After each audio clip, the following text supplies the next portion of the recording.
And may I invite Professor Bunanan to come back to the panel as well for some quick Q&A. I don't know how much time do we have, perhaps like 5-10 minutes before we break for lunch. Thanks both of you for introducing your courses as well as the Indonesian aspect. It's not so much of a course, right? It's a non-credit kind of excursion module, which I think we see very different ways of engaging our students and how to encourage them to engage the community. In the Bangkok case is pretty much like a very structured way of cultural mapping, whereas on the Indonesia actually is more like almost like an anthropological kind of exploration. Right? Almost like. Yeah, almost like that. Very ethnographic kind of studies, right? Yeah. So we see different ways of approaches to suit into different situation, which for us, I think you guys have actually had the luxury to move around many places during the pandemic. Yeah, we realized that. We are trapped in an island. So maybe a quick question for both of you. How do you, because I think both Bangkok and Indonesian cities are transforming very rapidly in the past couple of years. I think a few years ago when I visited Thailand and Indonesian, I probably need to revisit again. I probably can't recognize some of them. So how do you situate or position your work in terms of the cultural heritage mapping in this fast changing environment? And at a higher level, what is the main takeaway the students can actually apply? Like, you know, Professor Bernana, you shared that I think some of the fabric in the Thailand city is transforming so fast, right? Yeah. That once you map, after that, maybe 2 years later, it may not be there anymore. So how do you position yourself, your work in that? And also for Professor Yandi and Dr. Rini, how do you select those the different parts of the region that you want to go into? Is that because of the request from them, or is it you have an inherent interest in this area in the first place? Maybe we start with Professor Bunanan first. Yeah, thanks a lot for the question. I mean, that's really hard, you know, because we can still see, you know, the old communities, traditional communities in Bangkok is disappearing. And this is all about, you know, the urban intervention, urban regeneration projects, and also public policies to keep or to not keep, you know, and, you know, in, you know, that there are so many politics, you know, behind this. But what I would say is that the local, they understand, they realize the problems. And then I think we, as the academics and also the student who will be the future for us, I think that the mapping is, as I said, you know, is the data collection tools. So it's also learning tools at the same time. I mean that maybe, you know, the community that we visited maybe, you know, a few years ago, and we go back then again, you know, maybe some of the physical or old houses might be gone, but at least, you know, the mapping that we have in our hands, and also we hand over, you know, to the community leaders. You know, we want not only the leader, but also the residents who don't know, maybe, you know, some of them, they born there, you know, they were born there, but they don't even know some aspect of their own communities. So this kind of engagement and interaction would enhance and also enable them, you know, to realize their own cultural asset, their own social asset, and many kinds of capitals that within, you know, in their communities. That's the first thing. And also I think that the student, you know, when they, you know, they are undergrad students, and actually I teach in interior architecture programs, so it's not really architecture, but the thing is that from the very, you know, soft and very little, you know, concerns, you know, within the interior spaces, but when we expose those students, you know, to learn about living environment, not within the building, but also the you know, the semi-publics, and also even wider than that. I mean, we can see that the student have more creativity and have more lenses to look at the urban environment, not only, to look only for example, like economy, they don't look just only shops, but they look for the vendors and hawkers. They know they get to know where those hawkers take a rest, where they keep all the stuff. And this is actually, let them, the students and us, and even the one who go to see the exhibition, because we always, run the exhibition after the studio, so that the people in that area could see, what's really happened in their community. So they start realizing what's really important for them to keep their livelihood alive, in the fast changing environment like this. So, and at least, we just empower, the people in the area to understand their own better. Thank you, Professor Bunalan, for the explanation. Professor Yandi and Dr. Rini, would you like to share? Hi, Andy. Go ahead, Rini. Go ahead, Papa. You have started it. Yeah, Prof. Yandi, you can start. No, it's because it's you carry on, Rin, first. Okay. So in the house, I cannot listen clearly now. Okay. Yeah. So I'll try. I will answer the second question. Okay.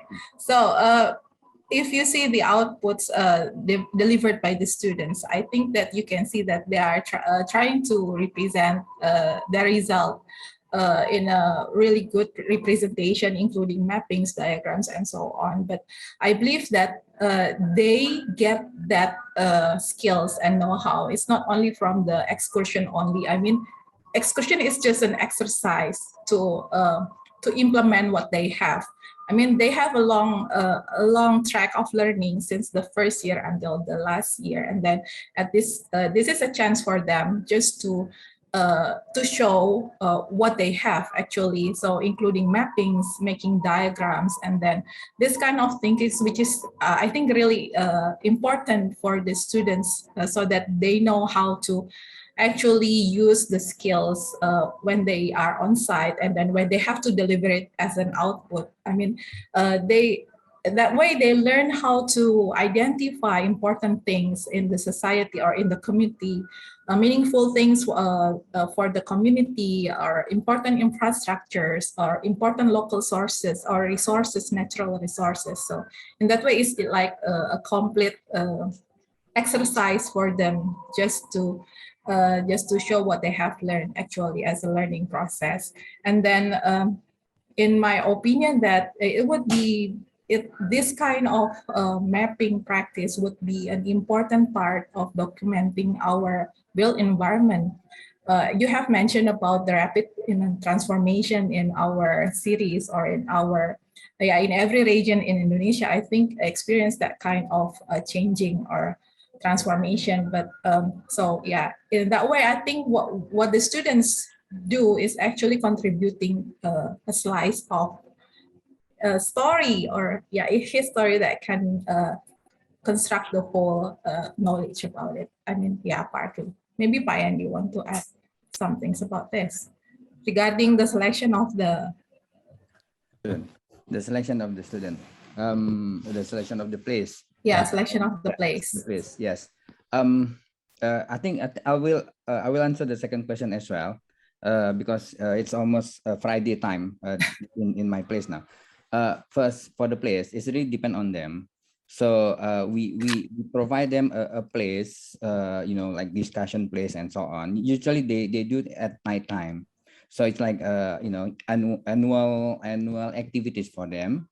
And we try to support them from our alumni or even from the department, so they can go everywhere they want. But we have to correct it first. I mean, we have to make sure, because at the end of the day, because I was the head of the school, and thinking about the safety of the student is very important, and we have to make sure about that.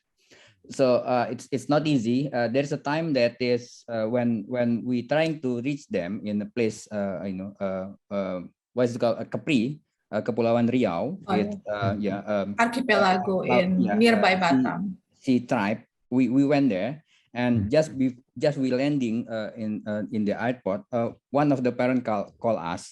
asking about where their their son, because somehow it's missing the connection, so they cannot contact the student. So so we then we have to make sure that everything delivered to the parent and so on, everything fine and so on. So it's there is some SOP that we have to make sure about the safety, about the way of handling data, about the even ethical way and so on. Safety, even safety is like a survival way of doing something in a very remote area. Even there's a student that they went to Korowai. Korowai is like the house tree in Papua. They have to go there for 2 days. Some of it like 1 day walking and so on. Like many very difficult to enter them. That's why we have to make sure everything, and before we say yes for the place, they need to contact us first. Then we make sure that things, and the rest is like all the infrastructure, like the drone, GPS and so on. We try to supply from the our department. We have some budget for them, only for support it, but we don't give everything for them. So it's like they need to find their own way as well. And I think become having a freedom of of what they want and how they do it is more important this day, rather than it's become the obligation that you have to do that, right? Then they become they can speak, they become proud of what they achieve. And it's like the tradition in way now for our university. And every year, then the student have to go somewhere that they think is don't capture or already changes. I mean, like you see, our place is very diverse, and then it's rapid change. And then that's why sometimes they need to come again to see what's the different now, what is missing now, how we survive. And I think what is important from the student is their voice. And because our power sometimes can give them a good place to having a good voice, like we have connection with the National Museum. Then that's a good place, or other museum that we think is very important. Then they can have a good voice, and then to tell the word, to tell Indonesian that we still have a lot of things to preserve and to celebrate. Wow, thank you for that. Really encouraging and empowering for the students to work on all these different projects, and also most importantly, ensuring their safety, which I think as educators we all agree on that.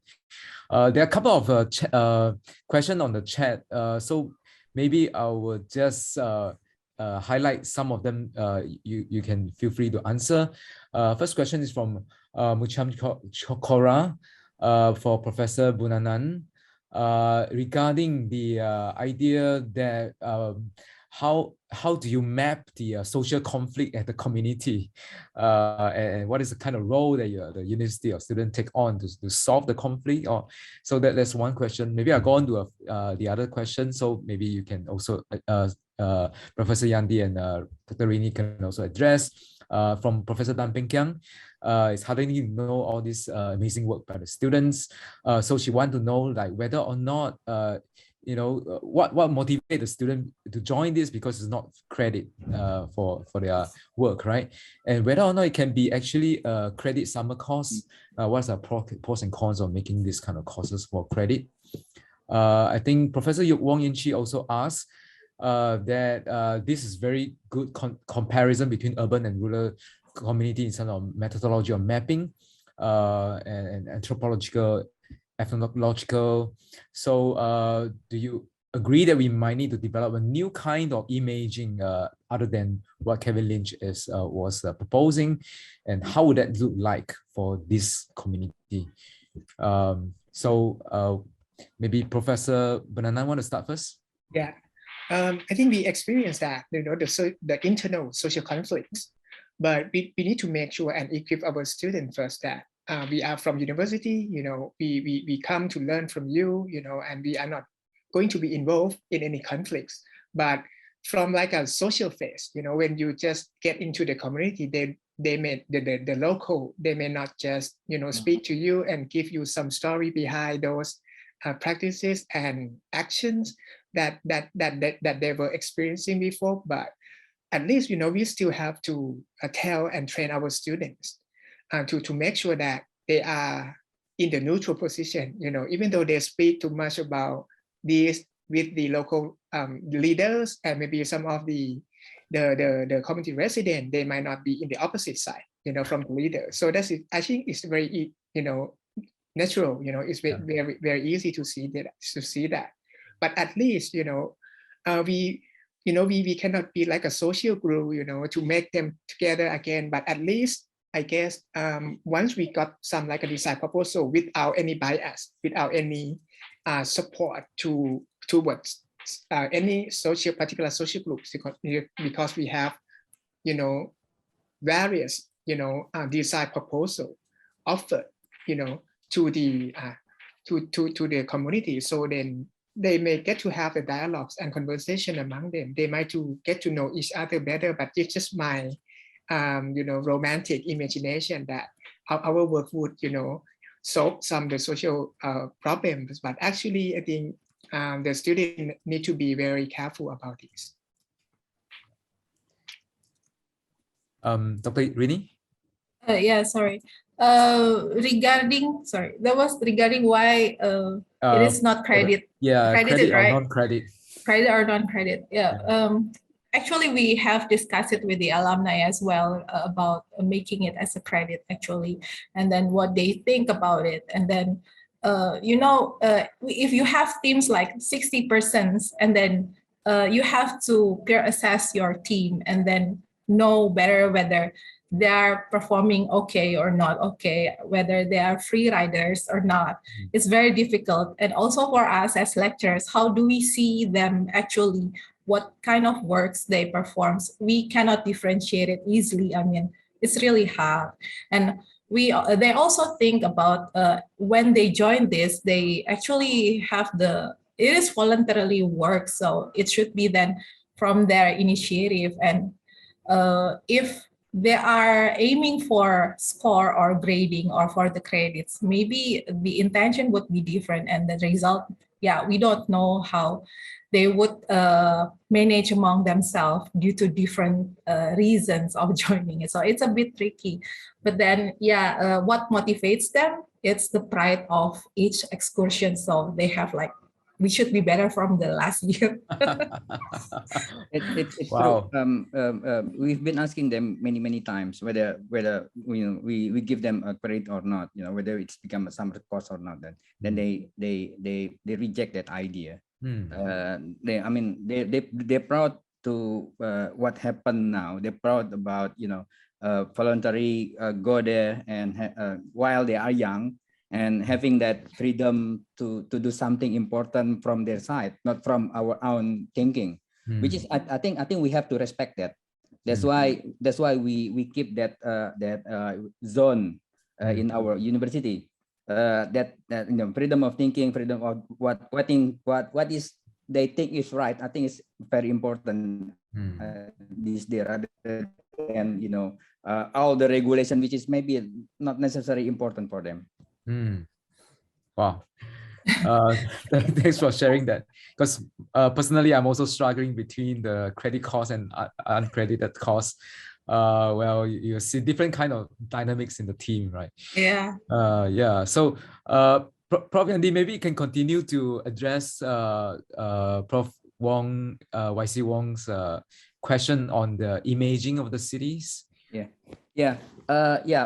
Well, if we follow you know, Kevin Lin's ideas about the image of the city, is, you know, it's mainly from the West, right? West idea of what's the right image of the city. We're not looking at, you know, what is our image actually, what happened to ourselves, what happened to our spatial and so on, right? So yeah, that's right. I think this is our homework, right? This is our homework to see our own psycho geography, anthropology, stuff like that, you know, which is very important and in cultural way, very, and also very experiential, very culture and so on, which is, I think, what we saw you and from this today's discussion is I think that's what we want to say, right? Yeah. We have something in common. We have something in common, which is very important, which is somehow not put in proper way, and we have to develop that. Otherwise, it become disappear, and and nobody will remember that. I think we have to keep it, and we have to develop and celebrate in very proper way. Well, thanks, Prof. Yandi. I think that's a very good conclusion to our session today. I was reminded to actually wrap up before the lunch break now. So with that, I'd like to thank all three of you for presenting and discussing this important matter with us. I'll hand back over to Sean.